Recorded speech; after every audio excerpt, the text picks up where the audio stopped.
Translated into more than 30 languages and sold in over 3 million copies in North America alone, The Power of Now is one of the most influential spiritual books of our time.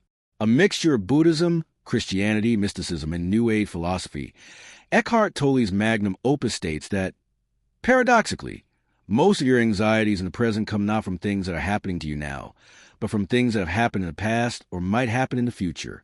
Fortunately, this is something you can and should immediately change. Get ready to discover how. The Second Life of Ulrich Tolle.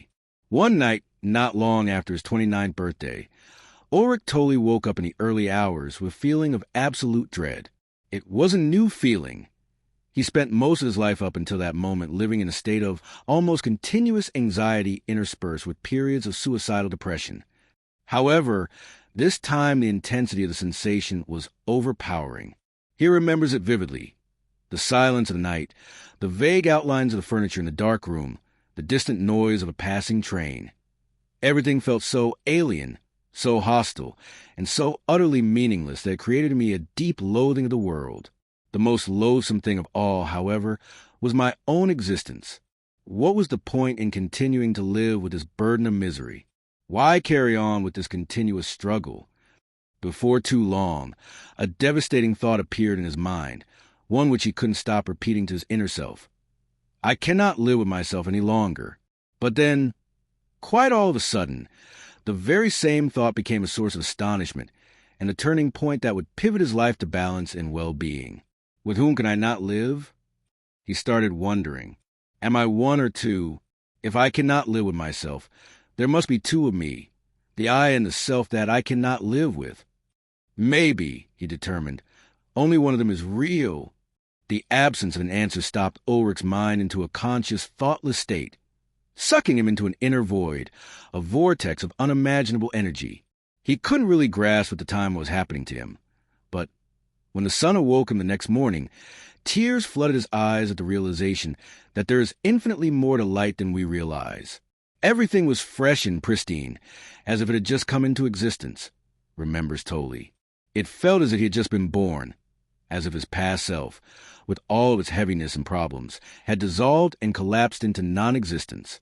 The only thing that its metaphorical death had left behind was an ever-present observer, in a state of uninterrupted deep peace and bliss. Freeing yourself from your mind, the feeling of utter calm remained with Ulrich for the next several months, during which he blessedly watched the idyllic world go by him. He changed his name to Eckhart and removed the umlaut from his surname to mark the depth of his transformation. His parents thought him irresponsible and even insane, but many of his friends wanted to attain his level of serenity. To those who would ask him how they can get what he has, Tolle would answer, "You don't have to get anything. You have it already. You just can't feel it because your mind is making too much noise." Freeing yourself from this noise is the first step toward attaining enlightenment. This incessant mental noise prevents you from finding that realm of inner stillness that is inseparable from being, writes Tolle. It also created a false mind-made self that casts a shadow of fear and suffering. This was the second self of Tolle's fateful question, the one he couldn't live with. Nobody can, in fact. We are prisoners to our thoughts, and one of our most fundamental mistakes is our belief that we can free ourselves from them through thinking. Descartes was wrong. I think, therefore I am, is an expression of being, but an expression of our separateness from it. Our natural state is that of felt oneness with being, and it is our thoughts that sever this connectedness with the immeasurable and the indestructible I, and create one with the mind-made self that is the source of all fear and suffering. Enlightenment is a state of wholeness, of being at one and therefore at peace.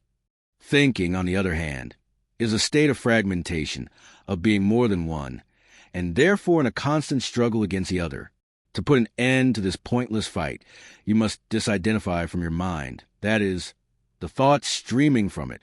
Become a witness instead of a victim. Start watching your inner thinker instead of allowing yourself to be annihilated by the delusion that the thinker is you. Think of your thoughts as scenes from a movie.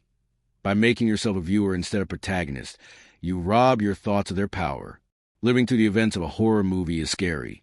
However, observing it from the safety of your cinema seat provides a necessary distance to feel the pleasure and the beauty of the experience.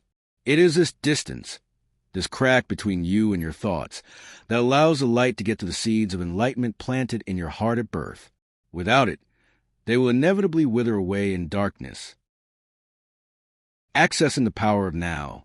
When you become a listener to your own thoughts, you will start experiencing a discontinuity in your mental stream, a sort of gap between thoughts, during which you will become aware not only of your thoughts, but also of yourself as their witness. Tolle refers to these pauses as gaps of the no mind, which he defines as consciousness without thought.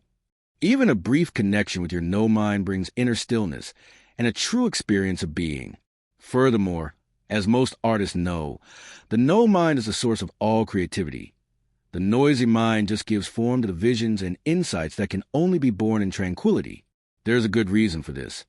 It is only in these gaps of the no mind that we can truly be ourselves and actually experience the life we're living. Thinking is the opposite of existing mainly because our thoughts are almost always separate from what we go through at the present. That's why some of the most beautiful moments in life are moments of total oblivion, of felt-through consciousness without thoughts. If you think about your technique while you're kissing someone, you won't get to feel the delight and the contentment of the kiss. Unfortunately, kissing is one of the few things we do in life wholly surrendered to the experience, the moment, the now. Most of the time, we do the exact opposite. We're obsessed with the past and the future, and we forget that the present moment is all we have. Have you ever experienced, done, thought, or felt anything outside now? Asks Tolle. Do you think you ever will? Is it possible for anything to happen or be outside the now? The answer is obvious. Of course not. This is not some quasi-spiritual mumbo-jumbo. It is a scientific fact. We cannot live in the past or the future. They don't have a reality of their own. Just like the moon, which has no light of its own and only reflects out of the sun, our past and our future are only pale reflections of the light, power, and reality of the eternal present. The past is just a trace of a former now. Even worse, the future is a mental projection of an imagined now. Neither of them exists in the reality of the present. Both have power over you because you've chosen to confer it to them through your thoughts. Give full attention to everything you do in the present moment, no matter how mundane or ordinary, and you will notice how their power will disappear. Tomorrow's bills are not the problem, writes Tolle. The dissolution of the physical body is not a problem. Loss of now is the problem. Loss of now is loss of being. Dissolving the pain body. Living in the now functions somewhat as an off button for your mind. By redirecting your thoughts to the present, it robs your mind of the power it has over your being. As long as the egoic mind is running your life, warns Tolle, you cannot truly be at ease. You cannot be at peace or fulfilled except for brief intervals when you obtain what you wanted. Unfortunately, when your cravings are unfulfilled, they leave behind negative emotional residue that goes on living in the deepest parts of your being, where it merges with the pain from your past. In time, these past pains evolve into an invisible entity with a mind of its own, which Tolle called the pain body, and describes it as the dark shadow cast by the ego. In most people, the pain body is dormant for 9/10 of the time and only activated in certain situations. However, in a deeply unhappy person, the pain body may be active almost constantly. In either way, you can easily notice its manifestations in others. When people start acting alien to their past selves, it's actually the pain body awakening from its dormant state.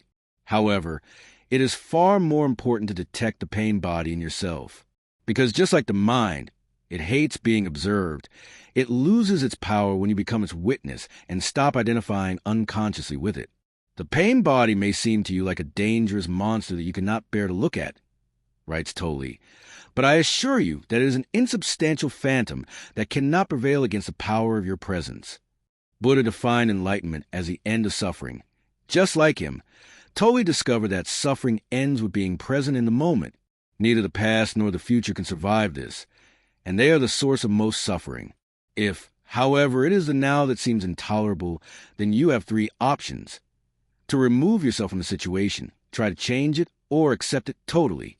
Taking responsibility for your life starts with making this choice today and accepting its consequences, no matter what they are.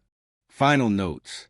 The Power of Now didn't become an instant bestseller after its original 1997 publication, but after it was republished 2 years later, and endorsed by Oprah Winfrey and Meg Ryan in 2000. It became a cultural phenomenon. Written in the form of catechism, the book blends psychology and spiritualism to give a few old-age Buddhist and Christian ideas an authentic New Age spin relevant for our times. And it seems that it does quite successfully since its philosophy resonates with readers from start to finish, from the United States to Europe to Japan. It's your turn now. Read Tolle's book and see if it resonates with you as well.